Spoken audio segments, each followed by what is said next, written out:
Elena Vasquez bought a crumbling castle for 35 cents at a government auction in Edinburgh where wealthy collectors and property investors stood in complete silence, watching her place the only bid on what should have been a priceless piece of European history. But as the auctioneer's gavel hung suspended in the air, not a single person raised their hand to challenge her, and the looks on their faces told her she hadn't just made the deal of a lifetime. She'd made a terrible, possibly fatal mistake. The Castle Dunvale sat on 8 acres of land in the remote Highlands of Aberdeenshire, its stone towers reaching toward perpetually grey skies like broken fingers clawing at the clouds. Built in 1547 during the reign of Mary, Queen of Scots, it had once been home to the powerful Dunvale family, a fortress that had witnessed centuries of Scottish history, rebellions, and royal intrigue. The roof had collapsed in several places, certainly, and the east wing looked ready to slide down the hillside at any moment, its foundation crumbling after centuries of Highland weather. But 35 cents for a medieval castle with 8 acres of land? The silence in the auction hall stretched unnaturally long, heavy with unspoken warnings. Going once, the auctioneer called out, his voice lacking any of the enthusiasm he'd shown for previous lots, as if he were announcing a funeral rather than the sale of historic property. Elena glanced around the ornate auction room in Edinburgh's old town. About 50 people had gathered for the Crown Estate liquidation sale, antique dealers with practiced eyes, property developers with calculators, wealthy collectors in expensive suits, and even a few American tourists with cameras dangling from their necks. But they weren't looking at the castle photographs displayed on the large screen behind the auctioneer's podium. They were looking at her with expressions that made her stomach twist into knots. Pity. And something far worse, a kind of resigned sadness, as if they were watching someone sign their own death warrant. An elderly gentleman in the front row, distinguished-looking with silver hair swept back from his forehead and wearing an expensive Savile Row suit, actually closed his eyes and shook his head slowly, as if witnessing something tragic he was powerless to prevent. His lips moved in what might have been a prayer. "Going twice," the auctioneer said, practically rushing through the words now, eager to be done with this particular lot. A woman near the back, perhaps 65 years old, with kind eyes magnified by thick glasses and worry lines etched deep into her forehead, half stood from her seat and leaned forward. "Miss," she called out urgently, her Scottish accent thick with concern, "please reconsider. That castle, it's not what you think. It's not safe. Nobody's." "Madam, please," the auctioneer interrupted sharply, though his hands were visibly shaking. No outbursts during the proceedings. But the woman continued, her voice rising with desperation. 23 years nobody's been inside those walls and lived to. "Security," the auctioneer barked, and 2 uniformed guards moved toward the woman, who sat down abruptly, her face pale, her hands gripping her purse so tightly her knuckles had gone white. Before Elena could process what had just happened or ask what the woman had been trying to warn her about, the gavel came down with a sharp crack that seemed to echo far longer than it should have, reverberating through the sudden silence like a gunshot in a cathedral.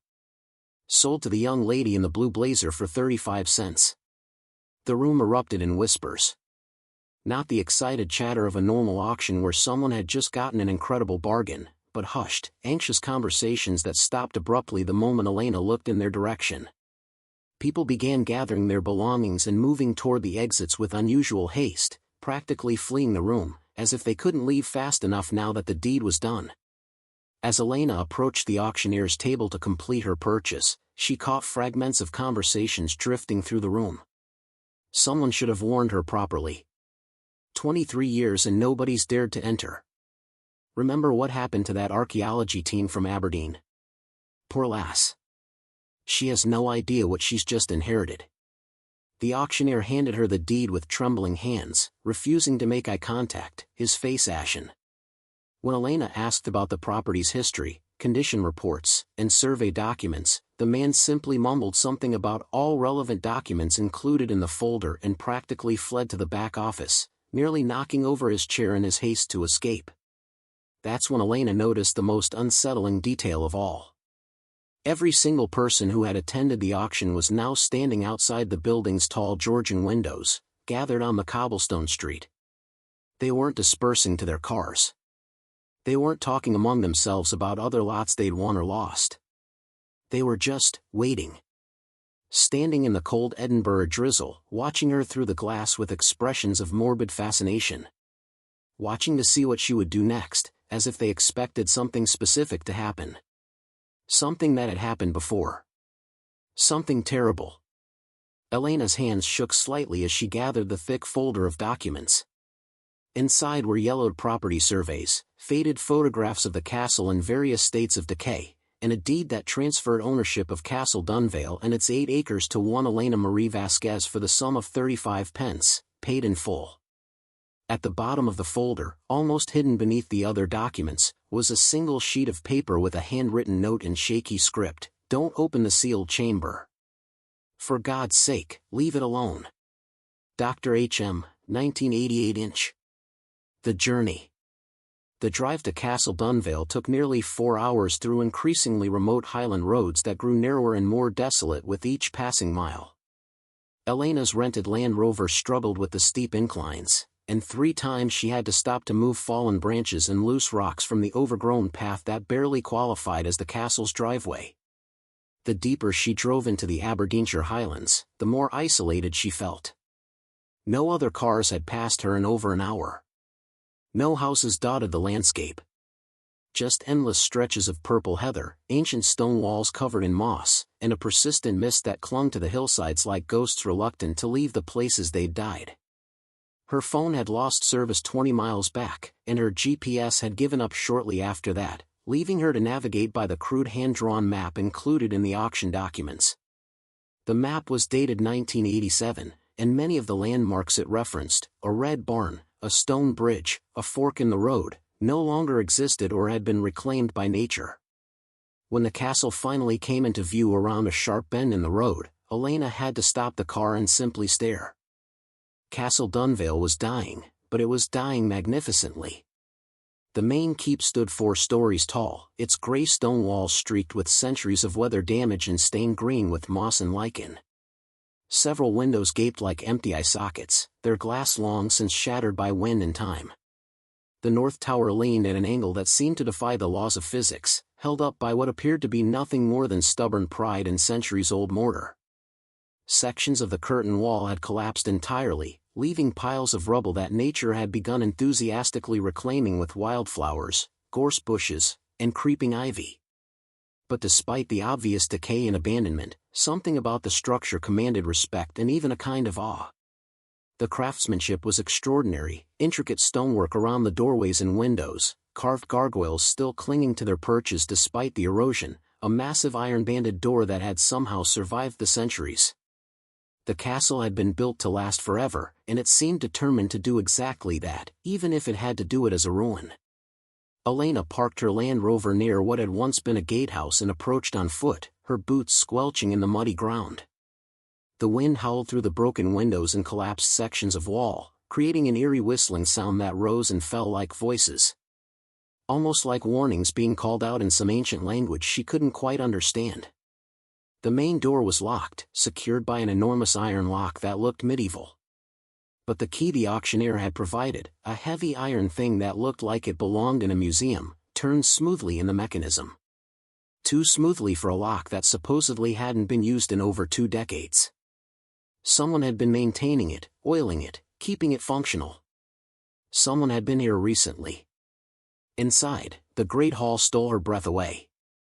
Vaulted ceilings soared overhead, reaching up 3 full stories and supported by massive stone columns carved with intricate Celtic knots, family crests, and Latin inscriptions worn smooth by time. A colossal fireplace dominated the far wall, large enough to roast an entire ox, its mantel carved with what appeared to be scenes from Scottish mythology, warriors and monsters locked in eternal combat. Faded tapestries still hung on some walls, their once vibrant images barely visible through layers of dust, water damage, and decay, but Elena could make out knights on horseback, ladies in medieval dress, and castles that might have been this very building in its glory days. Broken furniture lay scattered about, massive oak chairs missing legs, tables split down the middle by the weight of fallen ceiling stones, and the remains of what must have been a spectacular crystal chandelier that had crashed to the stone floor and shattered into thousands of glittering pieces that still reflected the gray light filtering through the broken windows. But it was the floor itself that captured Elena's attention and held it. In the center of the great hall, a section of stone tiles was arranged differently from the rest. Not damaged or displaced by centuries of settling and decay, but deliberately constructed in a circular pattern, roughly 12 feet in diameter. The stones were darker than those around them, almost black, as if they'd been replaced with a different type of stone or sealed with some kind of material that had darkened over time. Elena knelt and ran her fingers along the edge of the circle. The seams between these stones and the surrounding floor were filled with lead. She recognized it from her master's thesis on medieval architecture at Boston University. Someone had gone to considerable effort to seal this section permanently. The lead work was expert, professional, and clearly meant to last for centuries. But why use lead? Why seal stones that were already part of the floor? Unless they weren't sealing the floor at all. They were sealing something beneath it. Something important. Something dangerous. A shadow moved across one of the broken windows on the second floor. Elena's head snapped up, her heart suddenly pounding. Through the empty window frame, she could see a figure on horseback watching her from the tree line about 100 yards away, partially obscured by the ancient oak trees and the ever-present Highland mist. Even at this distance, she could tell the rider was deliberately keeping to the shadows, using the trees and the mist for cover, not wanting to be clearly seen. Their eyes met for just a heartbeat through the empty window frame. Then the rider wheeled his horse around with sudden violence and disappeared into the forest with a speed that suggested panic or urgent need to report what he'd just witnessed to someone else. Someone who needed to know immediately that the new owner had arrived and found exactly what they'd been hoping no one would ever find. Elena's heart hammered in her chest as she stood slowly. Someone had been watching the castle. Probably for years, maybe decades, based on the maintained lock and the rider's obvious familiarity with the property and the best vantage points. But watching for what? What lay beneath those sealed stones that was worth guarding after more than 2 decades of supposed abandonment? She moved quickly to the window, but the rider was long gone. Only the sound of hoofbeats fading into the distance and the fog-shrouded forest proved Elena hadn't imagined it. Someone knew she was here. Someone who didn't want to be identified but who needed to monitor anyone who entered this castle. As she turned back to examine the sealed section of floor more carefully, her foot struck something metallic that rang against the stone with a clear, deliberate sound. A crowbar, not rusty and ancient, but relatively new, lying partially hidden beneath a collapsed banner near the wall. How convenient. Or how deliberately placed. Elena spent the next 2 hours exploring the castle's accessible areas, but her mind kept returning obsessively to the sealed floor in the great hall. Every room told stories of hasty abandonment, half-packed trunks with clothes still spilling out, overturned chairs as if people had stood up quickly and fled, doors left standing open to the elements. Whatever had caused people to leave this place, it had happened quickly and with obvious fear. In what appeared to have been a library or study, she found shelves of water-damaged books, their pages swollen and illegible, and a massive desk with drawers that had been pried open and emptied, the wood splintered around the locks. On the wall above the desk, a rectangular clean spot indicated where something, a large painting or tapestry, perhaps, had hung until recently. Someone had been systematically removing items from the castle, carefully and selectively, taking only specific things. As the late afternoon shadows began creeping across the stone floors like reaching fingers, Elena decided she needed supplies, information, and answers. The nearest village, according to the hand-drawn map, was about 12 miles away, a place called Thornwick that consisted of exactly one main street and, hopefully, people who knew the truth about Castle Dunvale. The village of Thornwick. The Gilded Stag Inn was the largest building in Thornwick, a stone structure that looked almost as old as Castle Dunvale itself, with a thatched roof and windows made of thick, warped glass that distorted the firelight inside. Elena pushed open the heavy wooden door, which creaked ominously on its iron hinges, to find perhaps 20 people scattered throughout the dimly lit interior, all of whom stopped their conversations mid-sentence the instant she entered. The silence was absolute and unnerving. The innkeeper, a broad-shouldered woman with steel-gray hair pulled back in a severe bun and eyes that had seen too much, nodded slowly. "Aye. You'd be the American woman who bought Castle Dunvale this morning." News traveled impossibly fast in small villages, Elena knew, but this was something else entirely. The auction had been only this morning, nearly 4 hours away in Edinburgh, and she hadn't told anyone where she was going. Word travels that fast? Elena asked carefully, approaching the bar and noting how everyone in the room had shifted position slightly, as if preparing for something. "When it's terrible news, it travels on the wind itself," the innkeeper said, pulling a pint of dark ale without being asked and sliding it across the worn wooden surface. "First one's free. You'll be needing it before this conversation is over." An elderly woman in the corner, wrapped in so many shawls she looked like a bundle of fabric with a face, spoke up in a voice that carried clearly in the now silent room. "You've opened the sealed chamber yet, then?" The question landed like a stone thrown into still water, sending ripples of tension through the entire room. Everyone turned to look at the old woman, then at Elena, waiting with obvious dread for her answer. "What sealed chamber?" Elena asked, though she already knew exactly what they were talking about. "Don't play ignorant, lass," a middle-aged man by the fireplace said, his face ruddy from drink and firelight. "Everyone who's ever set foot in that cursed castle knows about the sealed stones in the Great Hall. That's why nobody's lived there since 1988. That's why nobody sane would bid on it, no matter the price. What's under those stones?" The elderly woman laughed, but there was no humor in it, only bitterness and old grief. "Depends on who you ask and how drunk they are when you ask them. Some say it's cursed gold from the old wars. Others say it's bodies, victims of the Dunvale family's dark rituals. The priest says it's the entrance to hell itself. Me? I say it's the reason 3 people are dead and a dozen more wish they'd never heard the name Dunvale."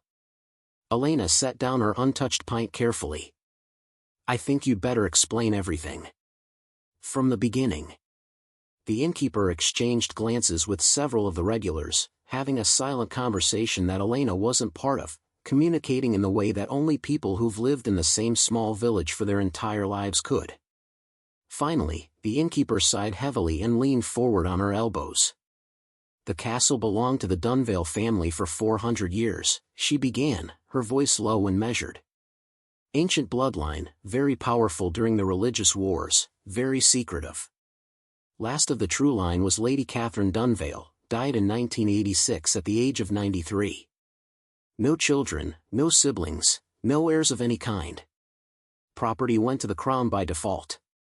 Government decided to sell it in 1987 to recoup costs, but there was a problem." "What kind of problem?" Elena prompted when the innkeeper paused. "The kind that leaves 3 investigators dead and a dozen workers hospitalized with injuries the doctors couldn't quite explain," the middle-aged man by the fireplace answered grimly. "First team the crown sent to assess the property found something under those sealed stones. Don't know what exactly, all the official reports were sealed by the government, classified under the Official Secrets Act. But whatever it was, they tried to excavate it." The elderly woman picked up the story, her gnarled hands twisting her shawls. 2 men died in a collapse. They said it was an accident, unstable foundation giving way, but my nephew Fergus was on that team. He survived, but he's never been right since. He said the collapse wasn't natural. Said it felt like the castle itself was fighting them, like the stones moved on their own to crush the men who were disturbing what lay beneath. The 3rd death was worse, the innkeeper continued quietly. Much worse. Lead archaeologist, Dr. Heinrich Müller. German fellow, very well respected in his field, had worked on excavations all over Europe. He was found in the Great Hall with his neck broken at an unnatural angle. They ruled it an accident, said he fell from scaffolding while examining the upper walls, but there was no scaffolding anywhere near where they found his body. And Fergus said. She trailed off, looking uncomfortable. Said what? Elena pressed. Fergus said Dr. Müller's face was frozen in an expression of absolute terror.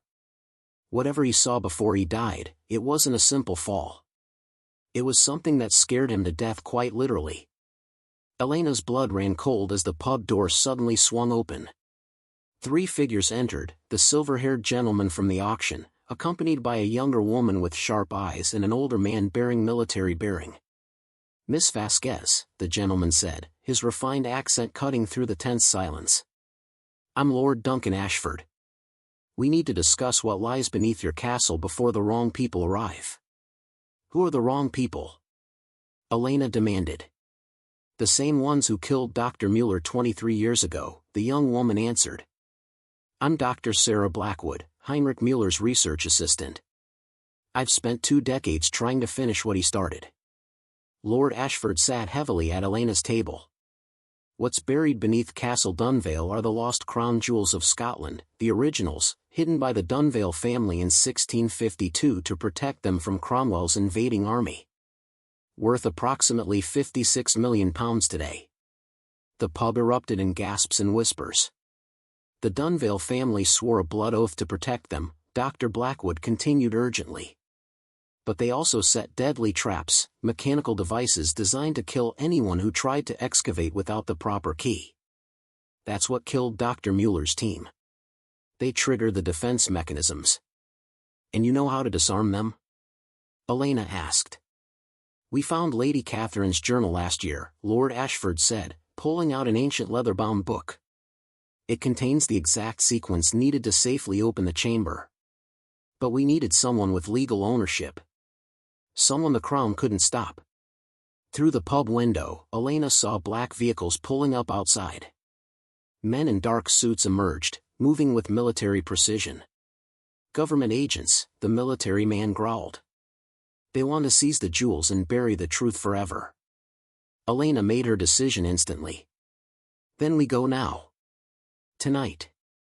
Under cover of darkness, Elena and her unlikely allies returned to Castle Dunvale. While Lord Ashford's men kept watch for the government agents, Dr. Blackwood directed the excavation using Lady Catherine's detailed instructions. The sealed stones came away to reveal a shaft descending into darkness. Ancient mechanisms lined the walls, spring-loaded blades, falling stone traps, pitfalls designed to kill grave robbers. "Follow my marks exactly," Dr. Blackwood whispered, using luminescent paint to mark safe stepping stones.